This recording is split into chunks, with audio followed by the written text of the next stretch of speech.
अस्सलाम वालेकुम viewers, learning point zero के साथ मैं हूं आपका मेज़बान मतीन जावेद। व्यूअर्स, आज हम बात करेंगे पाकिस्तानी कौमी तराने। कौमी तराना किसी भी मुल्क की वहदत, यकजहती और करिश्मेटिक पावर का मंबा होता है, जो कि कौम को एक तस्बीह की तरह आपस में परो देता है और कौमी तराने के ज़रिए कौमों की जिद्दोजहद और जज्बात की अक्कासी की जाती है। कौमी तराना किसी भी कौम के जज्बात उभारने और उनको हुब्बुल वतनी से सरशार करने का नाम है। कौमी तराने के अल्फाज कोई सादा अल्फाज नहीं होते। व्यूअर्स, आइए आज हम इसका उर्दू तर्जुमा करते हैं। पाक सर ज़मीन शादबाद, ऐ मेरे वतन की पाकीज़ा ज़मीन तू हमेशा खुश रहे। किश्वरे हसीन शादबाद, किश्वर का मतलब है वतन। इस मिसरे में भी दुआ ही की जा रही है कि ऐ मेरे हसीन खूबसूरत वतन तू हमेशा खुश रहे। तू निशाने अज़्मे आली शान, निशान मतलब निशानी, सिंबल। अज़म मतलब पक्का इरादा, आली शान मतलब ऊंची शान वाला। ऐ वतन तू हमारे बुजुर्गों के पक्के और ऊंचे शान वाले इरादे की निशानी है। ऊंची शान वाला इसलिए कि पाकिस्तान का मतलब ला इला, तो ये ऊंची शान वाला इरादा था जहाँ पर मुसलमान रहकर अपनी आज़ादी से अपने दीन पर अमल कर सके।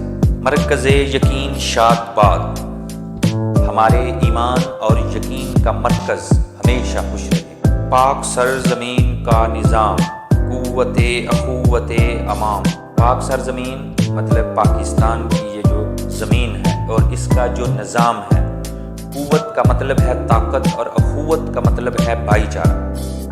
तो इस शेर का मतलब ये हुआ कि पाकिस्तान में बसने वाले सब लोग आपस में भाई भाई और इसी भाईचारे और इत्तेहाद की ताकत से इस मुल्क का निज़ाम चलता है। कौम मुल्क सल्तनत पाइंदा ताबिंदाबाद। पाइंदा यानी हमेशा कायम रहने वाला, ताबिंदा चमकने वाला।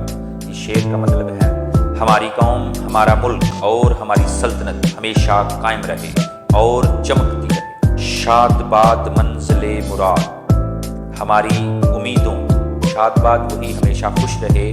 मंजिले मुराद यानी हमारी मंजिल, हमारी उम्मीदों और मुरादों की ये मंजिल। क्योंकि जब पाकिस्तान बना था तो तब तमाम बरसगीर के मुसलमानों की ये एक ख्वाहिश थी कि एक ऐसा मुल्क बने जहाँ पर वो अपनी मर्जी से इस्लाम पर अमल पैरा हो सके। हमारी उम्मीदों और मुरादों की ये मंजिल हमेशा खुशियों से भरी रहे। परचमे सितारा ओ हिलाल, परचम सितारे वाला और हिलाल वाला। हिलाल मतलब चांद वाला, जिसको ऐसा परचम जिसके ऊपर चांद और सितारा बना हो। रहबरे तरक्की ओ कमाल, रहबर मतलब रहनुमाई करने वाला। हमारा परचम चांद और सितारे वाला। ये परचम जिंदगी के हर शोबे में तरक्की और अजमत की तरफ हमारी रहनुमाई करता है। तर्जमाने माजी शाने हाल, माजी की कुर्बानियों की कहानी सुनाने वाला तर्जुमान है। ये कहानी सुनाने वाला, तर्जुमा करने वाला है माजी का, जो कुर्बानियाँ देकर इसको हासिल किया गया है। शाने हाल, और आज का हमारा फ़ख्र है अपने हाल का, हमारी शान है, आज की शान है हमारी। जाने इस्तकबाल, और मुस्तकबिल की जान है यही चांद सितारे वाला सबसे हिलाली परचम। सायाए खुदाए जुल जलाल, हमारा परचम हम पर खुदा का साया है, उस खुदा का जो बड़ी बुजुर्गी वाला है, बड़ी अजमत वाला है। व्यूअर्स, उम्मीद करते हैं कि आपको ये उर्दू तर्जुमा पसंद